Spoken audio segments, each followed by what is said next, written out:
அதிமுக பாஜக கூட்டணியை கண்டு ஆளும் திமுக நடுநடுங்கி போயிருப்பதாக கூறியுள்ள ஆர்.பி. உதயகுமார், அதிமுகவுக்கு ஒரே எதிரி திமுக தான் என தெரிவித்துள்ளார்.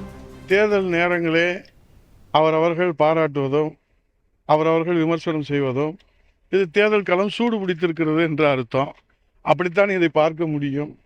ஆகவே யாருக்கு தெரிந்த செய்தி, அவரவர்களுக்கு தெரிந்த செய்தியை அவரவர்களுடைய பாணியிலே பகிர்ந்து கொள்கிறார்கள். அதை நாம் யாரும் குற்றச்சாட்டாக சொல்ல முடியாது. ஆகவே அனைத்து இந்திய அண்ணா திராவிட முன்னேற்ற கழகம் பாரதிய ஜனதா கூட்டணி வெற்றி கூட்டணியாக இருப்பதைக் கண்டு ஆளுகிற கட்சி நடுநடுங்கி போயிருக்கிறது. இதுதான் உண்மை நிலவரம். அதாவது ஜனநாயக நாட்டில் தேர்தல் காலத்தில் திருவிழாவில் எல்லாரும் வரதான் செய்வாங்க. திருவிழாவில் நீங்கள் வரக்கூடாது, அவங்க வரக்கூடாதுலாம் யாரும் தடை சட்டம் போட முடியாது. திருவிழாவில் வர்றவங்களெல்லாம் வரவேற்போம். சாமி வரம் யாருக்கு கொடுக்குறதுன்றத 2026 சட்டமன்ற தேர்தல் தான். மக்கள் தான் சாமி. மகேசன் தீர்ப்பு, மக்கள் தீர்ப்பே மகேசன் தீர்ப்பு.